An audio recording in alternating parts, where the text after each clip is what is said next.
Hey guys, it's Marc at Grace Property Management. So welcome. When this video comes out, it's going to be December 30th, I believe, right at the end of the year. And before I jump into the video, let me just say that this is video number 99. I had no idea when we started doing these things that we would continue on this long or we'd have the positive response we've had. This is our 99th video. It just happens to coincide with the end of the year. We just hit 230,000 views on these things. That just blows my mind. So thank you for that. And what I want to do, because it's video number 99 and it's the end of the year, is kind of give you a little different peek. See, what we do on a monthly basis, we have a group of PMs that subscribe to a deeper video coaching segment as well. So a couple months ago in our PM video coaching series, we addressed this question.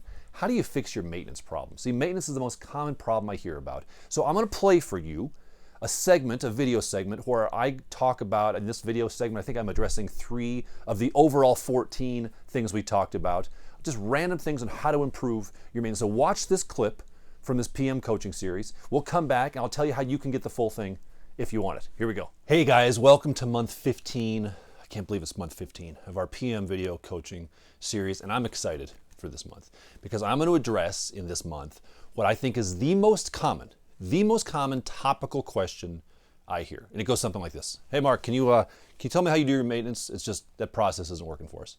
Or it'll be a very specific part of maintenance. Hey, how do you guys schedule your vendors? Hey, how do you find your vendors? How do you qualify vendors? What do you charge? What do you pay? How do you make sure that your tenants don't fall off the end? Maintenance. Guys, maintenance is the biggest problem we as PMs face. It just is. If it wasn't for maintenance, we wouldn't have jobs because nobody would need us. Right? So let me offer to you, I think we have 14 here, right? 14 kind of random points on different parts of the maintenance process that I hope will give you a little bit more clarity on how to handle maintenance. Okay? Now inside of the folder, if you haven't already done it, go in there and download a doc. I've got kind of a fill in the blank for you as we go through our 14 points. So you can follow along. You can hold on to this as a reference tool to use later as you're dealing with maintenance. That's why I didn't know if I should call this maintenance problems, maintenance essentials, so it's both. Right? Maybe we'll call it the essential problems. That's a good one. The essential problems of maintenance. So you ready? Here we go. Get your piece of paper out. Fill in the blanks as we go. Number one, maintenance is not a problem to be solved. It is a tension to be managed. I could talk about this for the next half hour. Right? Here's why most of us fall down on maintenance. We get so frustrated. We're trying to figure out how to solve something that is not solvable. Did you hear that? Maintenance is not solvable. You will never solve your maintenance problem. Why? Because it's not a problem to be solved. It's a tension to be managed. Toilets break all the time. Plumbing goes out all the time. Mold is going to grow.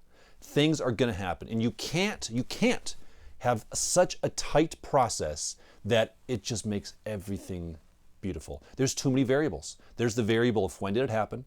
How does the tenant get a hold of somebody? There's the variable of the vendor. That's a big variable. There's the variable of the tenant. Are they going to be reasonable or not? There's the variable of how much is it going to cost. There's the variable of the owner. There's a variable of the 24-hour service. You get the point, right? So there's too many variables. So you have to massage and manage all those tensions. You can't solve it. So if your people that handle maintenance, they're frustrated, maybe you have this conversation with them. Listen, I get that you're frustrated. You know what? This is not a problem we can solve. It's a tension to be managed. So you got to deal with the tension because it's going to happen again tomorrow. We can't solve it. Number one. And I hope you get that. It's a big deal. Everything else we talk about builds on that. Number 2, as it relates to the process now, you want to make sure your property management agreement gives you a very high degree of authority when it comes to repairs. Because if you want to sabotage yourself, write in your agreement that you're going to call your owner to see what they want to do anytime a maintenance request comes up. That is called suicide. It's ridiculous. It'll never work. Your business will die. You need the authority to get things done when things have to happen. Now, in month 1 of our video coaching, we went through our PMA, right? We went through our property management agreement. We talked about some of this. So if you need to re-review that, go back and do it. Remember, you have access to these links as long as you're a member of the video coaching. So go back. You still have the download. If you don't have it anymore, drop me an email. I'll get it to you. I'll put a link in here. But here's what our management agreement says as it relates to maintenance. This is the exact verbiage. I copied it verbatim. It's under section 6, which is the authority of the broker. It says under leasing and management authority, owner grants the broker owner grants to broker the following authority, which the broker will exercise at broker's discretion. It's important. You hear that? Okay. Then it starts listing a bunch of things. A, B, C. Fast forward to item G, as in gone, or Greg, or green, and it says this. Remember, sorry, let me back up. Agent's authority. The agent grants broker the following authority. Hire contractors to repair, sorry, I'm trying to read two places here, to repair, maintain, or alter the property, provided that broker does not expend more than $500 for any single repair, maintenance item, or alteration without owner's consent. Let me pause there. We can do repairs, alterations, provided no single repair extends past $500. That's our maintenance threshold, $500. By the way, if your maintenance threshold is less than $5, you got to get that up. I mean, you can spend $500 in the blink of an eye anymore. But there's more. There was a comma there. Without owner's consent, unless the repair is deemed necessary by the broker. Unless the repair is deemed necessary by the broker. Now, if you're a prospective owner client and I'm having a conversation with you and you see this in our agreement, here's what you're going to say. Hey, Mark, I don't know if I like this. This seems like it gives you a very high degree of control and authority on when you're going to make repairs to my property.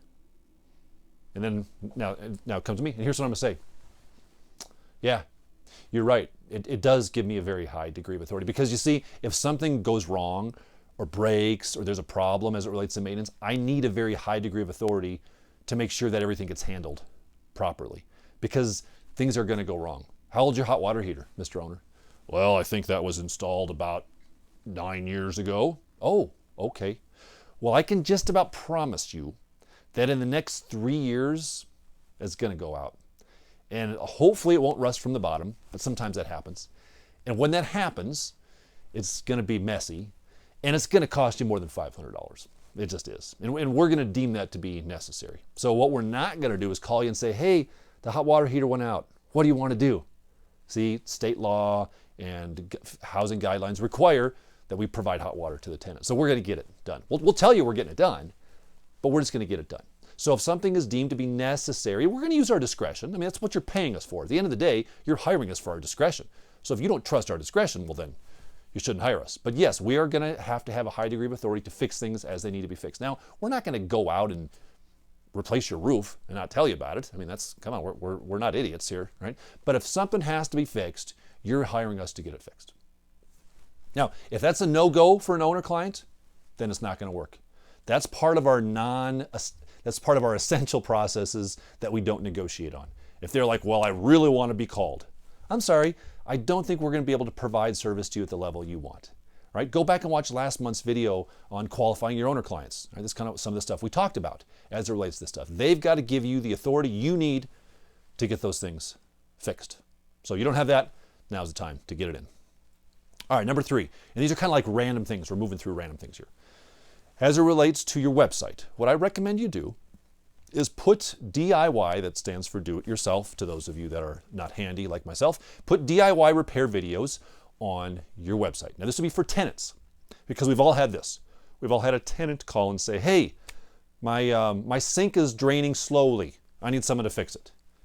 And you're like, well, we all have our different things. Well, I'm sorry, Mr. Tenant, that's actually your responsibility. Why is that my responsibility? I didn't put anything down there. Well, you're going to have to do, all right, where do you go? So for the things that are tenant responsibility, tell them at least how to do it. So we have a page on our website, and you can visit it. Go to our website. Go to rentgrace.com. Do I have the URL? No, I don't even have the URL. Go to rentgrace.com. Go under our tenant services page, and then we've got a link that says DIY repair videos. So all we did is we went onto YouTube, and we found a bunch of videos we watched, and they're pretty good. Things like protect your irrigation from freeze damage, right? I mean, how do you, so that when we're about to freeze, we're in Colorado here, so when it's about to freeze, we can send our tenants that video.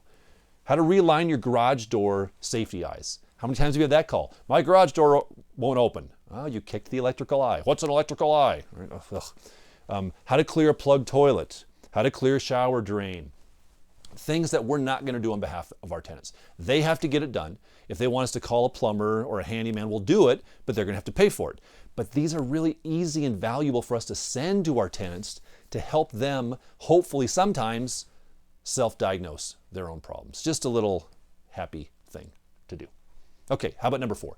To bid or not to bid? That is the question, isn't it? When an owner says, hey, you say, tenant moved out, we need to repaint. Okay, I'd like to see 3 bids. And you're like, oh my gosh, 3, what do I say? Could you resonate with any of those problems? I'm guessing you could, like every other PM out there. Now, those were just the first 3 or 4 that we covered there. If you want to see the rest of them, and I encourage you to do so, here's how you simply get that done, because you can enroll in our video coaching program. And I don't talk a lot about like the products and the things we offer, but I want to let you know that effective right now, we're kind of changing the name of the website, we're changing the URL, and what it's called now is PM Build. It was called Property Management System, and that's a mouthful. So PM Build, pmbuild.com.